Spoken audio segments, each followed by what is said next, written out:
Welcome back to the Spector Creative channel with me, your host, Scott Toy Guru Neitlich, and a lot of my videos have been about Masters of the Universe Classics because, well, shocker, I was the brand manager for Masters of the Universe Classics at Mattel for the bulk of the line, everything except the last few figures.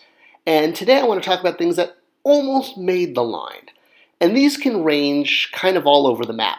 They can range from things that were designed to be part of the line, like Snake Mountain here, that was fully fleshed out by Mattel designers, complete with what the action features were going to be, the scale, the size, the cost, etc., etc. But when the line went away at Mattel and was picked up by Super 7, it came into fruition and became a reality from Super 7. So even though it started off as a Mattel product, it ended up being released by Super 7, which honestly is just as great, because in the end, if you want it, you have it, or at least hopefully you have it. Other things like the long game for the Thundercats Classics line, which was mapped out to, I think, 5 years in order to do the same thing we did with Classics and get to all the characters without burning through them too quickly. Something like this did not come to fruition. Although Super 7 is still releasing Thundercats, I don't know if they're going to do them in the rapid order we had planned. Other items that were part of the 2016 line, which I highlighted in a couple videos, which you can see linked here, they were mapped out as far as B-sheets and shared parts and how we were going to physically make them, which is how all of the figures started. They started off as B-sheets like this. And while a lot of them weren't made, they were specifically plotted out to be part of 2016. What we're going to look at here in the video are items that were talked about but never had a home the way that item did.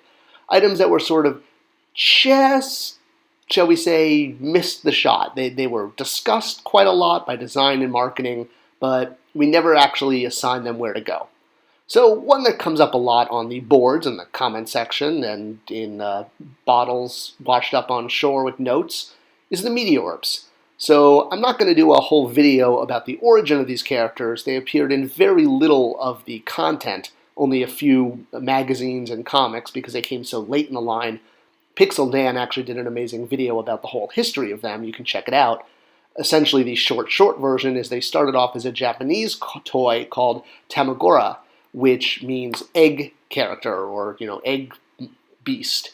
And essentially they were eggs that would quote-unquote hatch into sort of transforming monsters, well, animals really, everything from a Apatosaurus to a bunny rabbit. And Mattel purchased them from Bandai, who released them in Japan, and wanted to find a home for them in the US market for the ever-growing Masters of the Universe brand.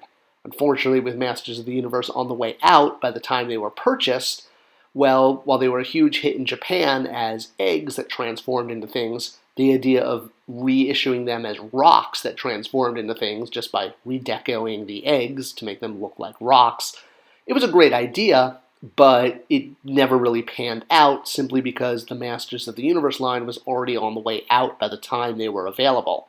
So we never got our egg/rock characters in wide release, but they did get out there and they are beloved by many fans, and we wanted to try to find a way to get them as part of Classics.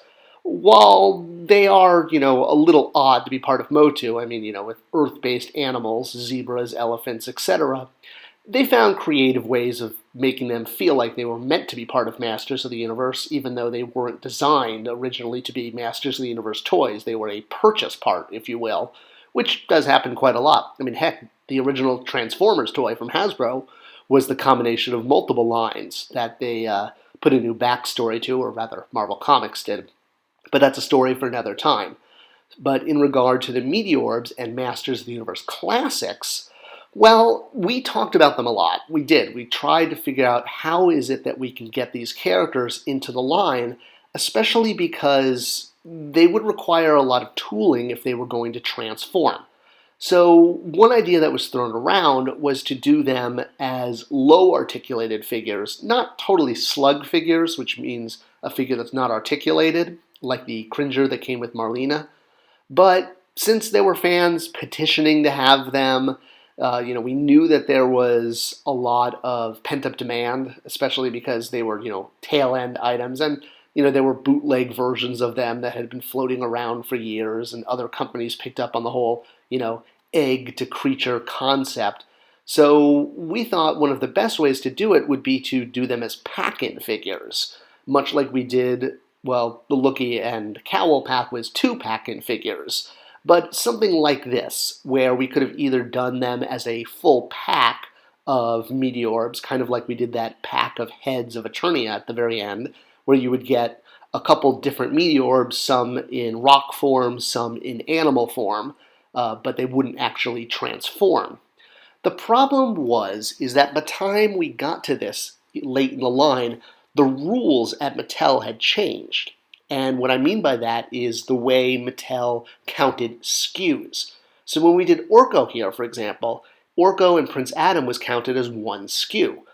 Fast forward a couple years, and by the time we got to Madame Razz, she and Broom were counted in the Mattel system as 2 SKUs. And this was very frustrating because the way the line was designed is we had a certain number of SKUs assigned. And so, let's say if we had 30 SKUs to play with, Madame Razz took up 2 of those. The same with when we did Hordak for San Diego Comic-Con, and he came with Imp. So Imp counted as a SKU. So this became a 2-pack that used up 2 of our SKUs, versus if a character didn't come with a little sidekick like this, it wouldn't have counted as a SKU. So doing the Meteorbs as a giant multi-pack would have counted as like a 6 SKU pack, even though you were getting 1 kind of figure value. The reason for this was things that the company released, like Gleek or like the treasure chest version of Imp that were given away at Comic-Con.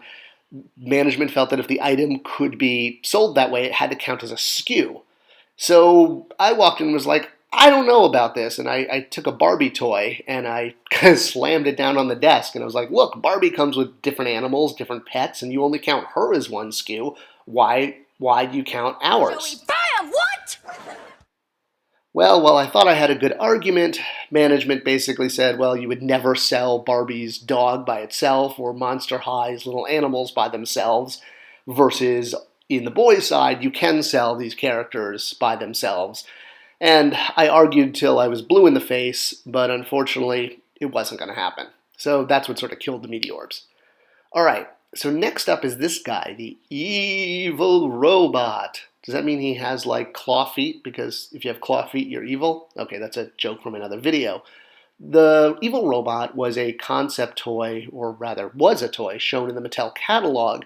And while he was never released, fans have definitely sort of fallen in love with him in the sense that he had a very dynamic look. He was a member of the Horde, and he was shown in the Mattel catalog. And when you're shown in the Mattel catalog, you kind of get a life of your own, especially because this figure was noted as advertised on TV for potential buyers, meaning Mattel was going to put ad dollars behind this, which meant it was going to be a line driver, meaning it was the, sort of the bell cow. It was going to be the item shown on TV to sell the entire line. So the fact that an item that was meant to be advertised on TV was canceled is a huge deal.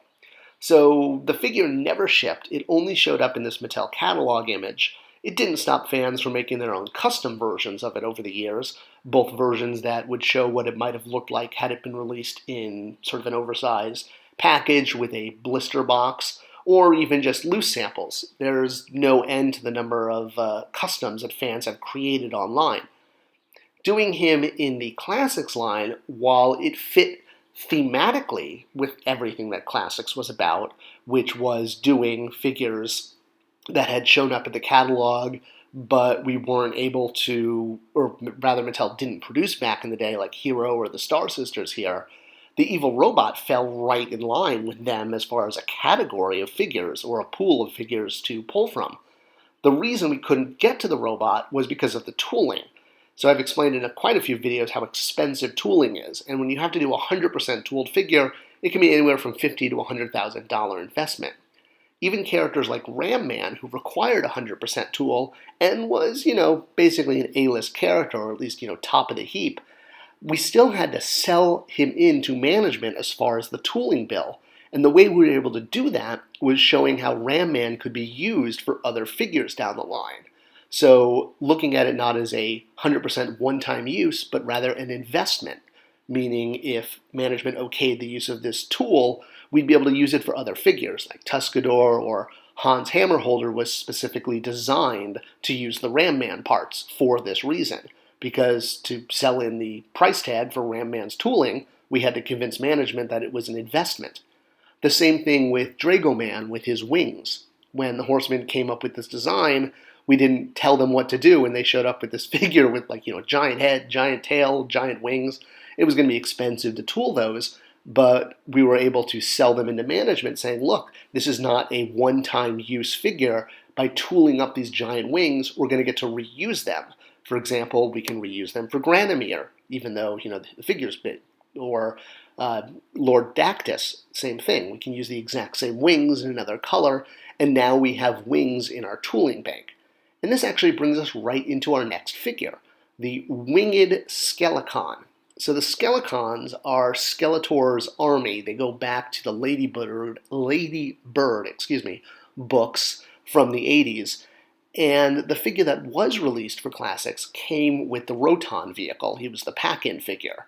He was a non-winged version, which meant he looked like the classic versions, not the one with wings from the mini-comic. Although actually the mini-comic had both winged and non-winged versions. So since this one didn't have wings, he would control the flying vehicle. Sure, why not? But the reason we did this is we were using the Roton to help pay for the tooling for the Skelecon, and we knew that fans, of course, were going to want to army build this character. So while you were getting a single Skelecon with a knife and a spear, etc., as his just handheld weapons, you had to buy a whole Roton to get this. And in his appearances in the vintage Ladybird books, you saw quite a few Skelecons. They were Skeletor's, stormtroopers, his, nameless minions. And they were great because they had Skeletor's colors, the blue and the purple, so they worked very well for his army. The idea was to release a single-carded Skelecon, much like a single-carded Horde Trooper was released. But unfortunately, when I left Mattel, a lot of the plans that I left behind were followed through, but not to, say, the exact details that I had in mind.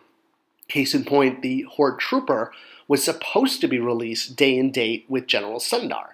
So General Sundar wore the Horde Trooper armor, or at least used parts from it with added cape and, et cetera, but he also came with a bunch of alternate heads.